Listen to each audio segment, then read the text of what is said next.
صفحہ نمبر 16۔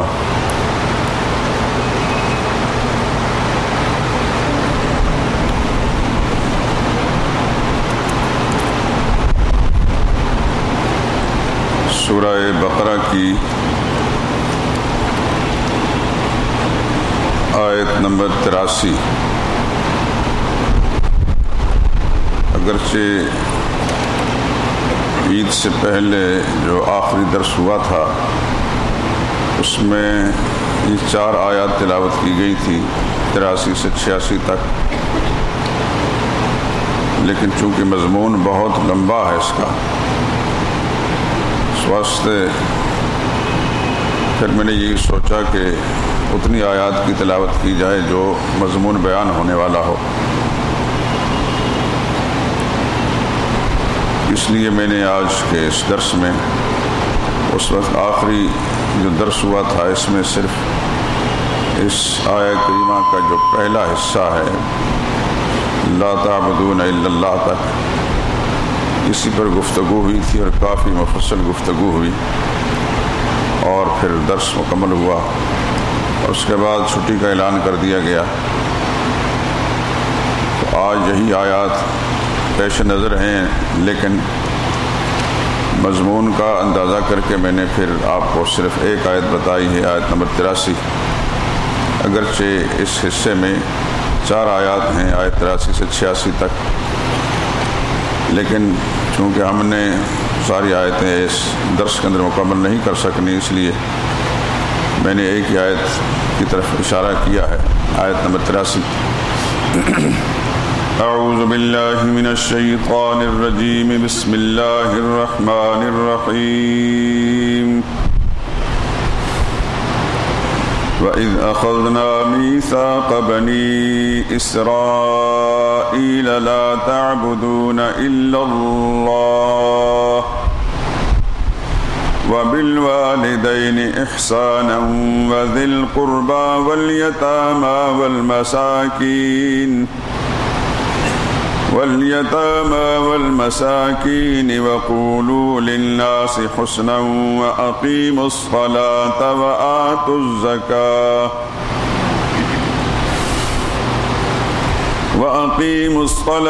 وَآتُوا الزَّكَاةَ ثُمَّ تَوَلَّيْتُمْ إِلَّا قَلِيلًا مِّنكُمْ وَأَنْتُمْ مُعْرِضُونَ۔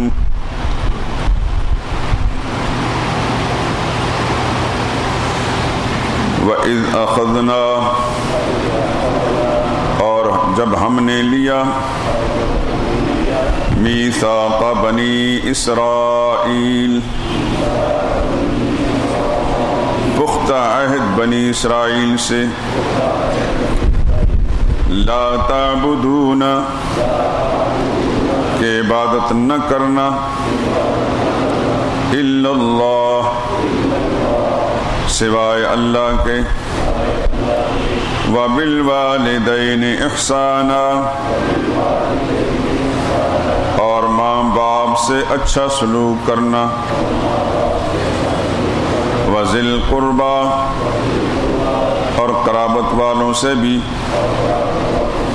والیتامی، اور یتیموں کے ساتھ بھی، والمساکین، اور محتاجوں کے ساتھ بھی، وقولوا للناس حسنا،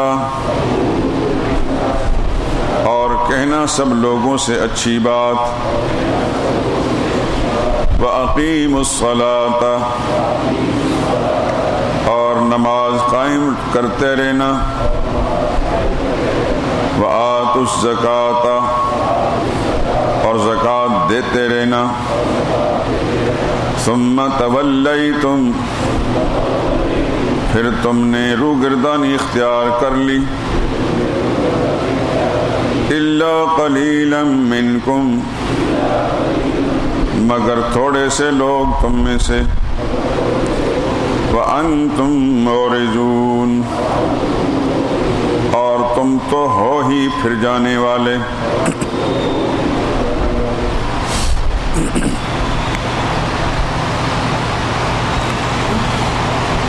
ان آیات کریمہ میں جس کی یہ پہلی آیت ہے اور 3 آیتیں اس کے بعد ہیں، یعنی آیت نمبر 83 سے 86 تک 4 آیات پر مشتمل یہ مضمون ہے۔ آپ اس سے پہلے پڑھ آئے ہیں کہ قرآن کریم کی اس سورہ مبارکہ میں زیادہ تر روئے سخن یہود کی طرف بنی اسرائیل کو ہے، اور بنی اسرائیل کے مختلف حالات کے مختلف انواع اور قسمیں بیان ہوئی ہیں۔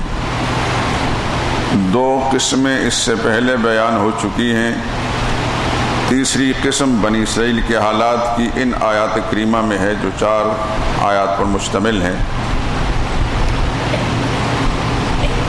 اس میں اس کا خلاصہ یہ ہے کہ رسول اللہ صلی اللہ علیہ وسلم کے زمانے کے بنی اسرائیل کو مخاطب کر کے کہا گیا کہ تمہارے آباء و اجداد تو رہے ایک طرف، تم خود بھی احکام شرعیہ کی بجا آوری کرنے میں ہمیشہ بدعہدی کرتے رہے ہو، تمہارا مزاج بھی ان سے مختلف نہیں ہے۔ گویا یوں کہ سمجھیے کہ رسول اللہ صلی اللہ علیہ وسلم کے زمانے کے یہودیوں کی بنی اسرائیل کی خباثتوں کا ذکر ہے ان آیات کریمہ میں۔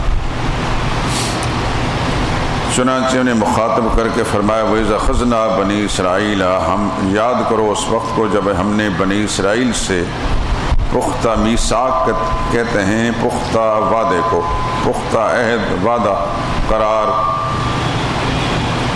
پختہ عہد لیا تھا، لا تعبدون، کہ تم نے عبادت نہیں کرنی، یعنی عبادت نہیں کرنی تم نے، الا اللہ، سوائے اللہ کے۔ سب سے پہلے جو عہد لیا گیا تھا اس کا نقطہ یہ تھا کہ صرف اللہ کی بندگی کرنی ہے، دوسرا یہ کہ ماں باپ کے ساتھ حسن سلوک کرنا ہے، تیسرا یہ قرابت والوں کے ساتھ حسن سلوک کرنا ہے، چوتھا یتیموں کے ساتھ حسن سلوک کرنا ہے، پانچواں مسکینوں کے ساتھ محتاجوں کے ساتھ حسن سلوک کرنا ہے، چھٹی بات یہ کہ لوگوں کے ساتھ اچھی طرح سے گفتگو کرنی ہے، ساتویں بات یہ کہ نمازیں قائم رکھنی ہیں، آٹھویں بات زکوٰۃ دیتے رہنا ہے۔ یہ گویا کہ صرف اسلام ہی کی تعلیم نہیں ہے، اسلام سے پہلے جو اہل کتاب گزرے ہیں بنی اسرائیل، ان کے لیے بھی یہی تعلیم تھی، قرآن کی اور تورات کی، محمد رسول اللہ صلی اللہ علیہ وسلم اور بنی اسرائیل کے انبیاء کی یہ مشترکہ تعلیم تھی، اور اس مشترکہ تعلیم میں شرک سے روکا گیا اور اللہ کی توحید پر کاربند رہنے کی سب سے پہلے تعلیم دی گئی، جس کی تعبیر کی گئی ہے لا تعبدون الا اللہ، کہ تم نے عبادت نہیں کرنی سوائے اللہ کے۔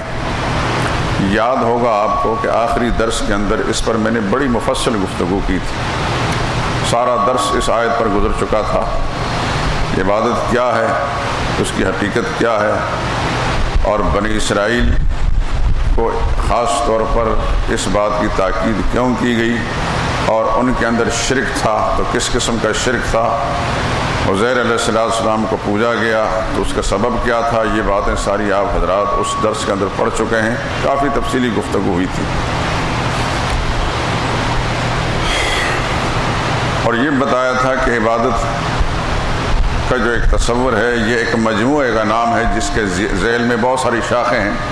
لفظ عبادت جب ہم بولتے ہیں تو اس کے اندر نماز بھی آ جاتی ہے، اس میں روزہ بھی ہے، اس میں زکوٰۃ بھی ہے، اس میں حج بھی ہے، اس میں قربانی بھی ہے، اس میں طواف بھی ہے، اس میں اعتکاف بھی ہے، اس میں نظر و نیاز بھی ہے، اس میں ذکر اذکار بھی ہیں، تسبیح و تحمید بھی ہیں، یہ سارے اجزاء ہیں، اس کی شاخیں ہیں عبادت کی۔ لفظ عبادت ایک مجموعے کا نام ہے، اس کے ذیل کی یہ ساری شاخیں۔ تو جب کہا گیا کہ اللہ کے سوا کسی اور کی بات نہیں کرنی تو گویا کہا جائے کہ اللہ کے سوا کسی کے سامنے سجدہ نہیں کرنا، رکوع نہیں کرنا، اللہ کے سوا کسی اور کے گھر اور در کا طواف نہیں کرنا، اس کا مجاور بن کر اس کے دروازے پر اعتکاف نہیں کرنا، اس کے نام کی نظر نہیں دینی، نیاز نہیں دینی، اس کے نام پر قربانی نہیں کرنی، اس کے لیے بھوک پیاس برداشت نہیں کرنی، یہ ساری کی ساری اس کا نام نہیں جپنا، کسی اور کے نام کے وظیفے نہیں پڑھنا، اللہ ہی کے نام کا وظیفے پڑھنے ہیں، اس کی تسبیح، اس کی تحمید، اس کی تکبیر، اس کی تحلیل، لا الہ الا اللہ، اللہ اکبر، سبحان اللہ، الحمدللہ، یہ سب اللہ ہی کی ذات کے لیے ہیں۔ اللہ کے سوا کسی اور کا نام نہیں جپنا، کسی نام کے وظیفے نہیں پڑھنے، کیونکہ اللہ ہی کے نام کا وظیفہ پڑھنا، اس کا ذکر کرنا، یہ اس کی عبادت ہے۔ اس کے سوا کسی اور کا وظیفہ پڑھنا یہ شرک ہے، اور اللہ تعالیٰ اپنی ذات میں، اپنے صفات میں، حقوق اور اختیارات میں واحد لا شریک ہے، اس کا کوئی حصہ دار اور شریک نہیں۔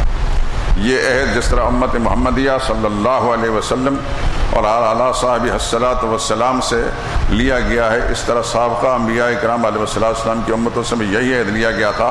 قرآن کریم کی اس آیہ کریمہ کے اندر یہ حوالہ دیا گیا کہ بنی اسرائیل سے بھی اس بات کا عہد لیا گیا تھا، لا تعبدون الا اللہ، اللہ کے سوا کسی اور کی بندگی نہیں کرنی، اللہ کے سوا کسی اور کی بندگی نہیں کرنے کے ذیل کے اندر یہ ساری باتیں آ جائیں۔ جیسا میں نے ابھی ذکر کیا کہ اللہ کے سوا کسی کو سجدہ نہیں کرنا، کسی کے سامنے رکوع نہیں کرنا، کسی کا طواف نہیں کرنا، اعتکاف نہیں کرنا، قربانی نہیں کرنی، کسی کے لیے بھوک روزہ نہیں رکھنا، بھوک پیاس نہیں برداشت کرنی، کسی کے نام کے صدقات خیرات نہیں دینی، نظر نیاز نہیں دینی وغیرہ ذالک۔ یہ صرف اللہ کے حقوق ہیں، اللہ کے سوا کسی اور کے لیے جائز نہیں ہیں۔ اللہ کے لیے اگر یہ بجا لایا جائے تو موحد ہوتا ہے انسان، اللہ کا فرما بردار ہوتا ہے، اللہ کا مقرب ہوتا ہے، اور اللہ کے سوا کسی اور کے لیے بجا لائے گا تو وہ مشرک ہے، اللہ کا باغی اور نافرمان ہے، سرکش ہے، اس کا دار اسلام سے کوئی تعلق بھی نہیں۔ یہ تعلیم صرف قرآن کے نہیں، تورات کے اندر بھی اسی بات کی تعلیم دی گئی تھی۔ سورہ بنی اسرائیل کی غالباً دوسری آیت ہے، وَآتَيْنَا مُوسَى الْكِتَابَ وَجَعَلْنَاهُ هُدًى لِبَنِي إِسْرَائِيلَ، ہم نے موسیٰ علیہ السلام کو کتاب دی تھی، جس کتاب کو ہم نے بنی اسرائیل کے لیے ہدایت کا سرچشمہ بنایا تھا، اور اس کتاب کا مضمون کیا تھا؟ خلاصہ کہتے اللہ تتخذوا من دونی وکیلا۔ اس کتاب کی تعلیم یہ تھی کہ اللہ کے سوا، اللہ نے فرمایا میرے سوا کسی اور کو کارساز نہ بنانا۔ گویا موسیٰ علیہ السلام کی تعلیم بھی یہی توحید والی تھی۔ ایک موسیٰ علیہ السلام پر کیا موقوف ہے، سیدنا نوح علیہ السلام سے لے کر محمد رسول اللہ صلی اللہ علیہ وسلم تک قرآن کریم تمام انبیاء کرام کی دعوت اور تبلیغ کا جو خلاصہ بیان کرتا ہے۔ ہر نبی کی تعلیم کے اندر توحید کو بنیادی اور مرکزی حیثیت حاصل ہے، اور اس کی وجہ یہ ہے کہ ساری عبادت کا دار و مدار عقیدے کی صحت پر، اللہ کی وحدانیت اور توحید کے عقیدے پر ہے۔ جہاں عقیدہ توحید میں گڑبڑ اور خرابی ہے تو باقی سارے معاملات خراب ہیں۔ یہی وجہ ہے کہ ہر پیغمبر نے توحید کی دعوت دی کہ توحید پر قائم رہو گے تو پھر ساری نیکیاں بھی اللہ کے ہاں قبول ہوں گی، اور توحید سے اگر بن جاؤ تو خدا کے باغی بنو گے، اس کے بعد تمہاری ساری باتیں بیکار چلی جائیں گی۔ یہی تعلیم سابقہ انبیاء کی بھی تھی، یہی تعلیم محمد رسول اللہ صلی اللہ علیہ وسلم کی بھی تھی، اور یہی تعلیم قرآن کریم پیش کرتا ہے۔ توحید ہر نبی کی تعلیم کا بنیادی نقطہ رہا ہے، اور سارے دین کی عمارت، چاہے وہ انبیاء اکرام، انبیاء سابقین کی شریعتوں کا دین کی عمارت ہو، یا آخری پیغمبر حضرت محمد رسول اللہ صلی اللہ علیہ وسلم کی شریعت کی دین کی عمارت ہو، اسی نقطے پر قائم ہے۔ اس میں گڑبڑ ہے تو کچھ بھی نہیں، اور کہ یہ صحیح ہے تو سب کچھ صحیح ہے۔ تو بنی اسرائیل سے یہ پختہ عہد لیا گیا تھا، لا تعبدون الا اللہ، اللہ کے سوا کسی اور کی بندگی نہیں کرنا۔ آپ سن چکے ہیں، اور میں اس وقت تھوڑا کافی تفصیل سے گفتگو کی تھی، بنی اسرائیل کے اندر جو شرک آیا تھا، یعنی یہودیوں میں جو شرک آیا تھا وہ عزیر علیہ السلام کی پوجا اور پکار سے آیا تھا، اور بعد میں پھر عیسائیوں میں جو شرک آیا وہ عیسیٰ علیہ السلام کی پوجا پکار سے آیا تھا۔ قرآن کریم میں آگے سورہ توبہ میں آئے گا، لقد کفر وقالت اليہود عزیر ابن اللہ وقالت النصارى المسیح ابن اللہ۔ یہودی کہنے لگے عزیر خدا کے بیٹے ہیں، عیسائی کہنے لگے عیسیٰ خدا کے بیٹے ہیں، اور اس کی وجہ میں نے بیان کی تھی کہ یہودیوں نے عزیر علیہ السلام کو خدا کا بیٹا کیوں قرار دیا تھا، اس کی وجہ میں نے بیان کی تھی، لیکن ہو سکتا ہے کچھ ساتھی نئے ہوں، اس وجہ سے تھوڑا سا میں اشارہ مزید کر دیتا ہوں۔ ایک زمانہ بنی اسرائیل پر ایسا گزرا ہے، انبیاء کی نافرمانیوں، سرکشیوں، انبیاء کی مخالفت، انبیاء کو اذیتیں پہنچانے کے سبب سے، اللہ کی نافرمانیوں کے سبب سے مختلف اوقات میں اللہ تعالیٰ کے عذاب ان پر ٹوٹتے رہے۔ ایک زمانہ ایسا بھی آیا کہ فرعون کی بدترین غلامی میں یہ رہے، ایک زمانہ ایسا بھی آیا ہے کہ بخت نصر ایک ظالم حکمران ان پر مسلط ہوا، اس نے ان کی عبادت خانوں کی اینٹ سے اینٹ بجا کر رکھ دی، سب کچھ طاقت و تاراج کر دیا، اور سارے مردوں کو قتل کر دیا، عورتوں اور بچوں کو غلام بنا لیا۔ 70 سال تک بنی اسرائیل ذلت کی زندگی گزارتے رہے، جانوروں سے بدتر زندگی گزارتے رہے۔ 70 برس کے بعد اگلے سرکش نافرمان لوگ جن پر خدا کا عذاب آیا تھا وہ مر گئے۔ نئی نسلیں جو پیچھے آئیں تو ان کے اندر سرکشی اور بغاوت کا وہ عنصر موجود نہیں تھا جو بڑوں کے اندر تھا، جن کے سبب سے یہ نحوست آئی تھی۔ اسی بنی اسرائیلی قوم میں سے ایک گھرانے میں ایک بچہ پیدا ہوا جس کا آگے چل کر نام تھا عزیر علیہ السلام۔ اس بچے نے بدو شعور کے اندر شروع سے ہی جب سن شعور کو پہنچا تو اس نے تورات فر سنا دی، کیونکہ بخت نصر نے جس طرح یہودیوں کے عبادت خانوں کی اینٹ سینٹ بجا دی، تورات کو بھی جلا دیا تھا۔ اور یہ یاد رکھیں، دل میں ہو سکتا ہے کہ یہ وسوسہ گزرتا ہو کہ اللہ کی کتاب تھی تورات اور اس ظالم حکمران نے جلا دی تو رب العالمین نے اس پر کوئی عذاب نازل نہیں کیا۔ ہم چونکہ ہر بات اپنے پیمانے سے سوچتے ہیں، اپنے ذہن کے مطابق سوچتے ہیں، اللہ تعالیٰ اس سے راضی نہیں تھے۔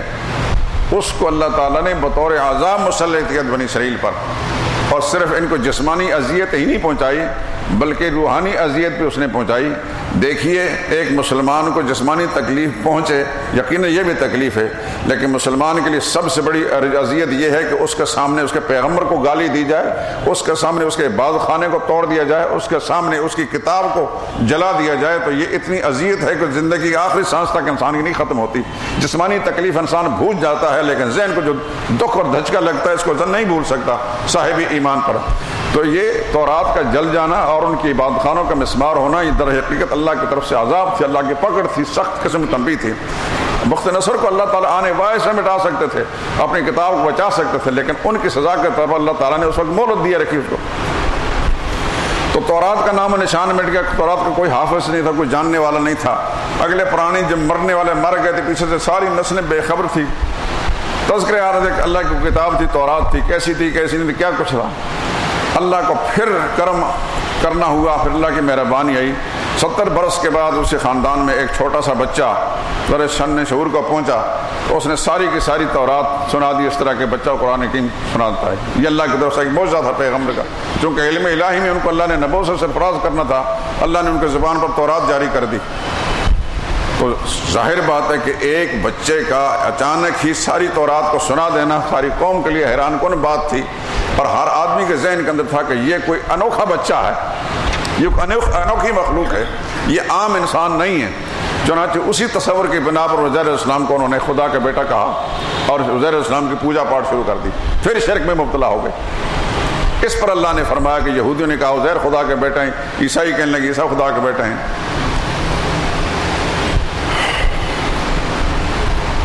اور اللہ تعالیٰ نے ایسے لوگوں پر پھر کفر کے فتوی لگا، لقد کفر الذین قالوا ان اللہ ثالث ثلاثہ، لقد کفر الذین قالوا ان اللہ هو المسیح ابن مریم۔ پکے کافر ہیں وہ لوگ جو کہتے ہیں کہ اللہ تین میں سے ایک ہے، پکے کافر ہیں وہ لوگ جو کہتے ہیں کہ اللہ وہ ہے جو ایسی عیسیٰ بن مریم ہے۔ تو عزیر علیہ السلام کی پرستش سے ان کے اندر پھر شرک آیا، تو پھر اللہ پاک نے ان سے عہد لیا، لا تعبدون الا اللہ، اللہ کے سوا کسی اور کی بات نہیں کرنی۔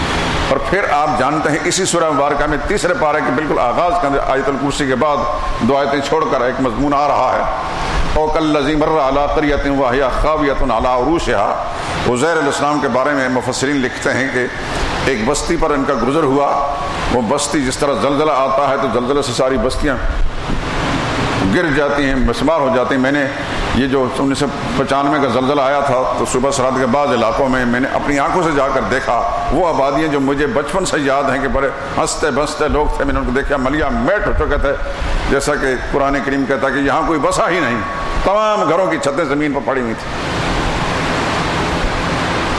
اللہ ایسے کرتے ہیں۔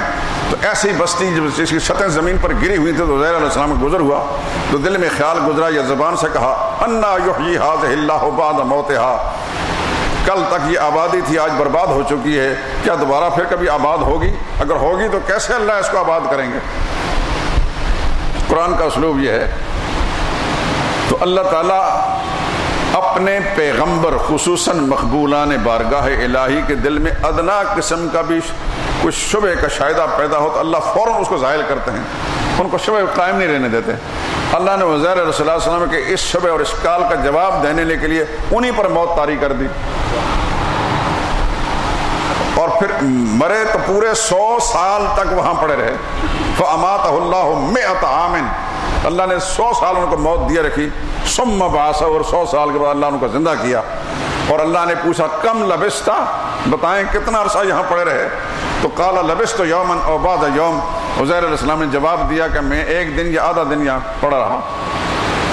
پوچھنے والا رب العالمین، جواب دینا اللہ کا پیغمبر، نہ وہاں گپیں ہیں نہ یہاں گپیں ہیں، نہ وہاں غلط سے وہاں کوئی مذاق اڑایا جا رہا نہ یہاں مذاق اڑایا جا رہا. جو عزیر علیہ السلام کے ذہن میں تھا وہی بات بتائی.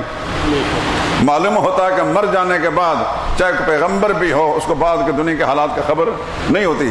عزیر علیہ السلام قبر میں دفن نہیں ہوئے تھے، اس بستی کے اندر اسی کھنڈرات پر کہیں اللہ پاک نے موت دے دی، وہیں ان کی میت پڑی ہوئی تھی.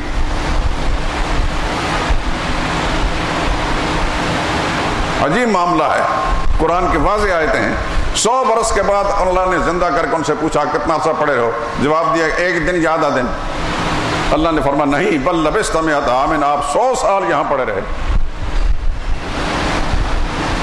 اور پھر عزیر علیہ السلام جس سواری پر سوار ہو رہے تھے، جس گدھے پر سوار ہو کے چل رہے تھے، کہیں سفر پر ہوں گے، ان پر موت طاری ہوئی تو گدھا وہیں کچھ عرصہ رہا ہوگا، اس پر بھی موت طاری ہو گئی. اور مزے کی بات ہے کہ عزیر علیہ السلام کھانے کا سامان کوئی کسی برتن میں ساتھ لے کر جا رہے تھے. اللہ اب پوچھ رہے ہیں فانظر الی طعامک و شرابک لم یتصنع، اے عزیر اپنے کھانے کو بھی دیکھیں، اپنے پانی کو بھی دیکھیں کہ وہ گلا سڑا نہیں صدی تک. وانظر الی حمارک، لیکن اپنے گدھے کو بھی دیکھیں. جب گدھے کو دیکھا تو اس کی ہڈیاں پڑی ہوئی تھیں، کچھ بھی نہیں تھا. وہ گدھا جو 10-20 سال تک زندہ رہ سکتا ہے اس کی ہڈیوں کا کچھ پنجرا پڑا ہوا تھا.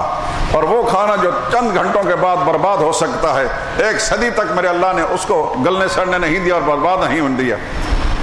اللہ نے بتایا عزیر علیہ السلام کو یہ سب کچھ میرے اختیار کے اندر ہے، میں اختیار کا مالک ہوں. میں چاہوں تو کمزور چیز کو بھی 100 سال تک درست رکھ سکتا ہوں، اور میں چاہوں تو جو مضبوط چیز ہوتی ہے فنا کے گھاٹ اتار سکتا ہوں، اور منٹوں کے اندر سب کچھ برباد ہو جاتا ہے.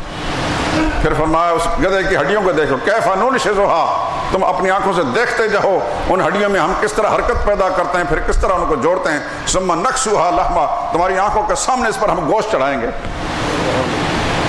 اور بالآخر عزیر علیہ السلام بول اٹھے عالم ان اللہ علی کل شیء قدیر،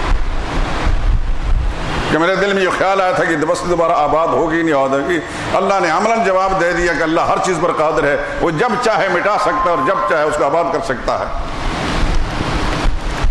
اسی قوم کو بتایا کہ جس پیغمبر کو تم پوج رہے ہو ہیں تو وہ نبی اللہ کے، لیکن معاملہ یہ ہے کہ ان کو یہ پتہ نہیں چلا کہ میں 100 سال یہاں پڑا رہا ہوں یا 1.5 دن یہاں پڑا رہا ہوں. یہ اللہ نے ایک تو یہ جواب دے دیا کہ سب کچھ جاننے والا بھی اللہ ہے، اور دوسرا یہ جواب بھی دے دیا کہ سب کچھ کرنے والا بھی اللہ ہے. وہ چاہے تو چند گھنٹوں میں خراب ہونے والے کھانے کو 100 سال تک تر و تازہ رکھ سکتا ہے، وہ چاہے تو 10-20 سال تک زندہ رہنے والے گدھے کی ہڈیوں کا ڈھانچہ تک بکھیر سکتا ہے.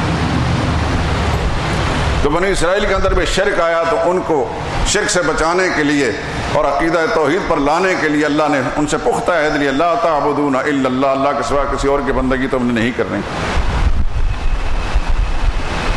یاد رکھیں آج ہمارے معاشرے میں جہاں ہم زندگی گزار رہے ہیں، جس ماحول میں ہم جی رہے ہیں، یہاں ایک دھندلا سا تصور ہے ہمارے ہاں دین کا، صحیح دین نہیں، جس کو ہم مذہبی پیشوا مولوی پیر کے نام سے یاد کرتے ہیں. اس کا اپنا معاملہ بھی ایسا ہے، نہ اس کا عقیدہ الا ماشاء اللہ، مستثنا میں کرتا ہوں، ان کو اپنے عقیدوں کا پتہ نہیں ہے کہ اندر جو برتن میں ہوتا ہے وہ نکلتا ہے. اگر کسی شخص کا مولوی اور پیر کا عقیدہ ٹھیک ہوگا، رب کعبہ قسم اللہ کی توحید کو کھل کر بیان کرے گا، اللہ قرآن کو کھول کر بیان کرے گا، وہ رہ ہی نہیں سکتا. جس طرح نبی کے اندر توحید کا عقیدہ تصور تھا، نبی نے ماریں کھائیں، وطن سے بے وطن ہو گیا، نبی شہید ہو گیا، لیکن خدا کی توحید کا مسئلہ نہیں چھوڑا. انہوں نے ملک چھوڑ دیا، علاقے چھوڑ دیا، اللہ کی توحید کا پیغام نہیں چھوڑا. وہ کیسا مولوی اور وہ کیسا پیر ہے، قرآن بھی اس کے سامنے رکھا اور اللہ کی توحید کا مسئلہ نہیں بیان کرتا. کیا درس ہوتا ہے وہ درس کے اندر جہاں قرآن کے اصول، بنیادی اصول نہیں بیان ہوتے. اور آپ دیکھ رہے ہیں اپنے ملک کے اندر یہ تماشا ہے ہزاروں مسجدیں ہیں لاہور شہر کے اندر، کتنی مسجدیں جہاں خدا کی توحید کا پرچم بلند کیا ہوا، وہاں کے نمازیوں کو یہ پتہ ہے کہ عقیدہ کیا ہوتا ہے؟ ہم تو چونکہ اس میدان کے اندر رہنے والے طالب علم ہمیں پتہ ہے، یہاں تو اللہ کا احسان ہے کہ 40 برس سے اس مسجد کے در و دیوار، یہاں کے ایک ایک اینٹ گواہ ہے خدا کے سامنے کہ یہاں خدا کی توحید کے اندر ہم نے ڈنڈی نہیں ماری، اس میں بغاوت نہیں کی، اس کے اندر ہم نے خیانت نہیں کی۔ لیکن کتنی مسجدیں ہیں کہ جن کے در و دیوار کل گواہی دیں گی وہاں کے نمازیوں کے حق میں یا وہاں کے امام و خطیب کے حق میں کہ یہاں خدا کی توحید بیان ہوئی، خدا کا قرآن بیان ہوا۔ قصے کہانیاں دنیا بھر کے سب کو سنا دیے جائیں گے، نہیں اگر ہوگا تو اللہ کا قرآن نہیں ہوگا، نہیں ہوگا تو نبیوں کی تعلیمی دعوت نہیں ہوگی۔ معاذ اللہ پیغمبر کو دیوانے تھے، مارے کھا رہے ہیں، قومیں ان کو مار رہی ہیں، شہید کر رہی ہیں، لیکن نبی اپنے مشن سے نہیں ہٹتے۔ دیوانے نہیں تھے، ان کی ڈیوٹی اللہ نے یہ لگا دی تھی کہ کچھ بھی ہو تم نے یہ پیغام سنانا ہے۔ محمد رسول اللہ صلی اللہ علیہ وسلم سراپا رحمت ہیں، لیکن مکہ والے ان کو نہیں رہنے دیتے۔ عین صحن کعبہ کے اندر، بیت اللہ کے اندر رسول اللہ کو لہو لہان کیا گیا، اوجڑیاں آپ پر ڈالیں گی، آپ کے راہوں میں کانٹے بچھائے گئے، پتھروں کی بارش کی گئی۔ اس سال میں عمرے پر جب گیا تو طائف کا وہ علاقہ میں نے دیکھا جہاں رسول اللہ صلی اللہ علیہ وسلم سنگ باری ہوئی تھی، وہ باغ میں نے دیکھا جس باغ کے اندر عداس نامی ایک عیسائی نے آ کر رسول اللہ صلی اللہ علیہ وسلم انگور پیش کیے تھے، وہ پوری جگہ میں نے پوری تفصیل دیکھی۔ وہ پتھر گیا، بلکہ اس پتھر پر جا کر میں بیٹھا جس کو صخرۃ الدعا کہتے ہیں، جس پہ رسول اللہ نے اپنی مظلومیت کی بے بسی کے خدا کے سامنے دعا مانگی تھی۔ یہ کیا تھا؟ آج 1500 سال گزرنے کے بعد حکومتوں کے پاس وسائل آئے تو وہاں تک چھوڑنے کے لیے انہوں نے ایک ڈبل سڑک بنا دی ہے۔ میں حیران رہا کہ یا اللہ کے پیغمبر اس پہاڑ پر کس طرح گزرے ہوں گے پگڈنڈیوں پر، اللہ کے دین کو سنانے کے لیے کہاں کہاں پیغمبر نہیں پہنچے اور کیسے مارے کھائیں۔ طائف میں جو رسول اللہ پر مار پڑی تھی، رسول اللہ کے بدن کا شاید 1 انچ حصہ ایسا نہیں تھا جو زخم سے چور چور نہ ہوا ہو۔ اتنی سنگ باری کی تھی حضور صلی اللہ علیہ وسلم پر کہ حضور عاجز ہو کر، چلنے پھرنے سے عاجز کمزور ہو کر بیٹھ گئے۔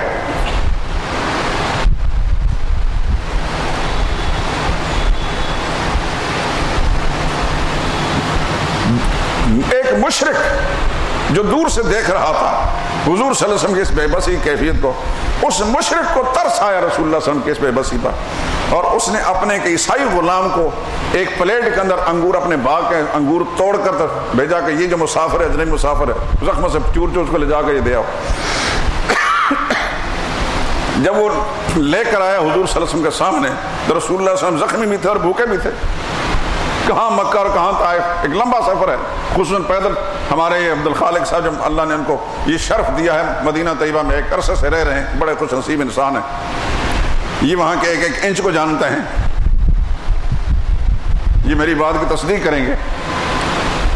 ہم تو کبھی کبھار جاتے ہیں، لیکن چونکہ نظریاتی لوگ ہیں، نظریاتی آدمی جہاں بھی جاتا ہے تو وہ اپنے نظریے کے مطابق سوچتا ہے، دیکھتا ہے۔ تو جب اس عیسائی نے آ کر پلیٹ کے اندر رسول اللہ صلی اللہ علیہ وسلم کے سامنے وہ انگور رکھے تو رسول اللہ صلی اللہ علیہ وسلم بھوکے بھی تھے، رسول اللہ نے بسم اللہ الرحمن الرحیم پڑھ کر انگور جو اس کا دانہ اٹھایا تو عیسائی حیران ہو کر کہنے لگا آپ کون ہیں؟ حضور صلی اللہ علیہ وسلم نے پوچھا تم کون ہو، کہاں کے رہنے والے ہو؟ اس نے کہا میں نینوا کا رہنے والا ہوں۔ نینوا وہ علاقہ جہاں یونس علیہ السلام گزرے ہیں، یہ عراق کے قریب ایک علاقہ ہے۔ یونس علیہ السلام کو 1,00,000 انسانوں کو دعوت دینے کے لیے اللہ پاک نے بھیجا تھا، قرآن میں لکھا ہے۔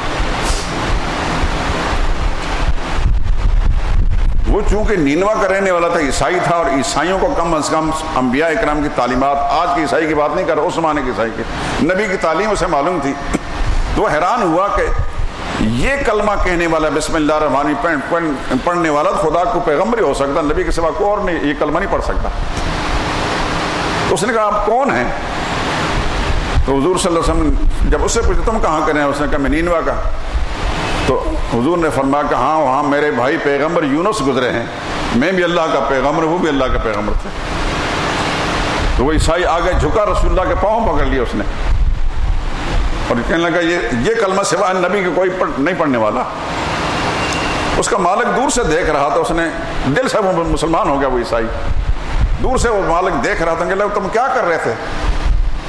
اس نے جا کر یہ کہا کہ یہ خدا کا پیغمبر ہے، یہ انسان خدا کا پیغمبر ہے، اس قوم نے اس کو پہچانا نہیں، اس کو آج میں نے وہ کچھ بولتے دیکھے خدا کا نبی بولتے ہیں، میں چونکہ نبیوں کی تعلیم سے آشنا ہوں، اس بستی کا رہنے والوں جہاں خدا کے پیغمبر گزرے ہیں، اور جو کچھ انہوں نے پڑھا ہے، جو کچھ بولا ہے، وہ سوائے نبی کے کسی زبان پر نہیں آتا۔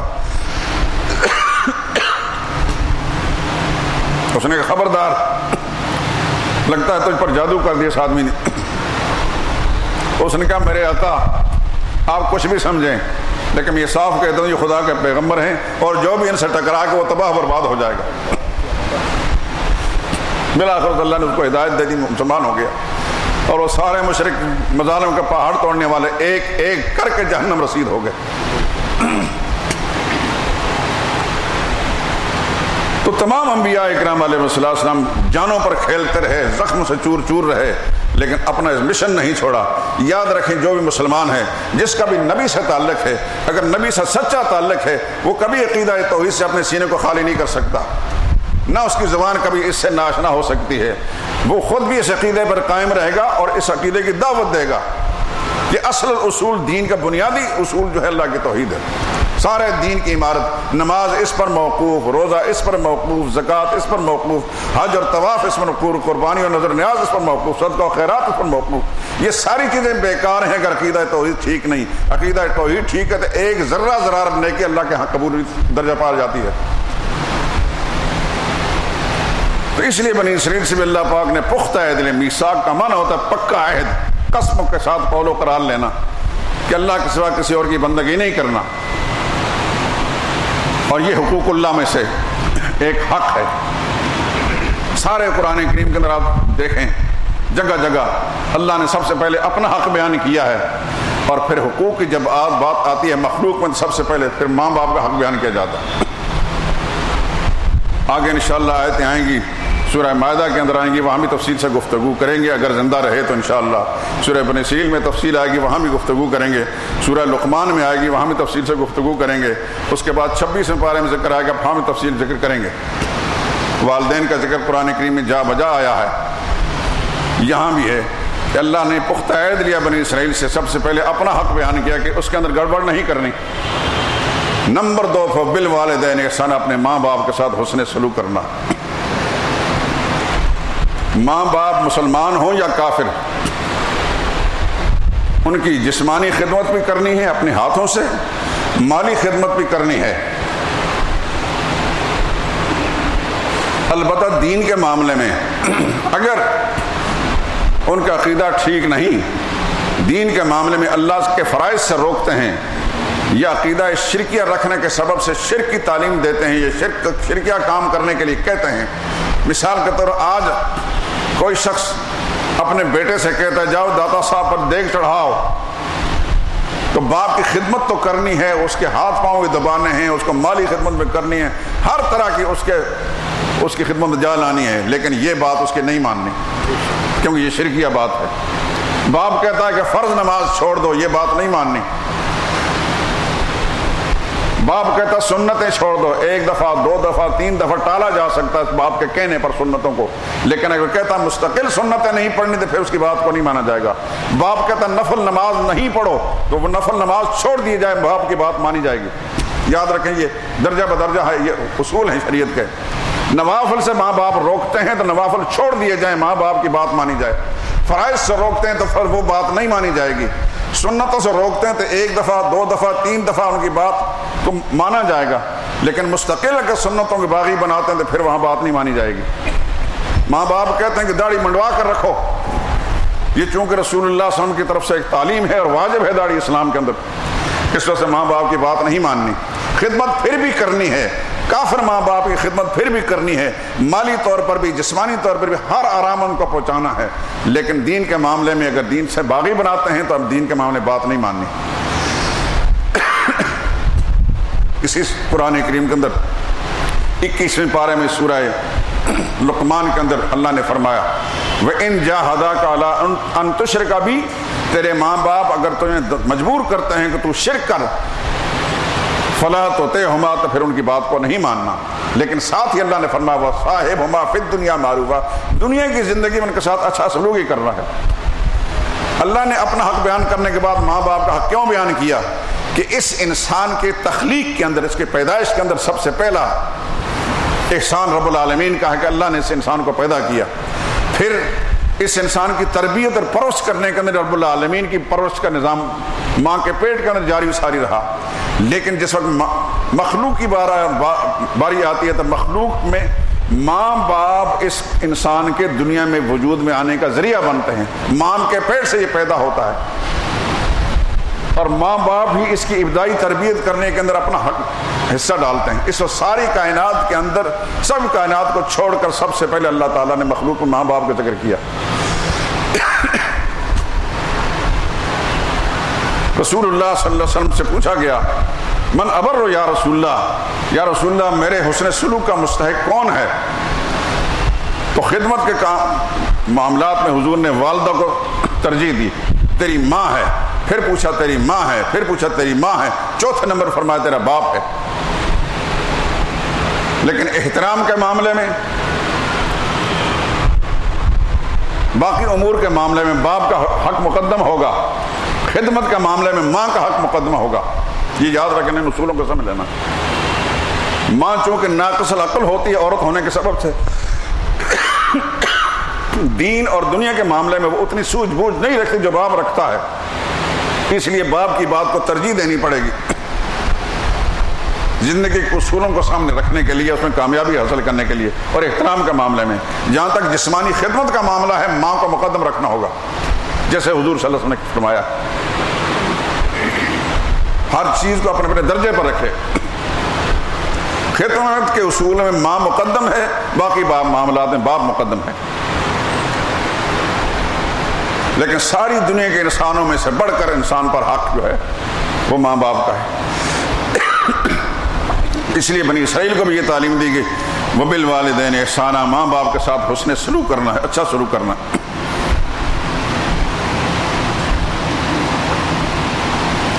آج بات اسی پر اکتفا کرتے ہیں۔ مجھے کچھ پتہ نہیں اچانک کھانسی چھڑ گئی، انشاءاللہ اسی موضوع کو کل زندگی رہی تو انشاءاللہ تفصیل سے بیان کریں گے۔ سبحانک اللہم و بحمدک لا الہ الا انت۔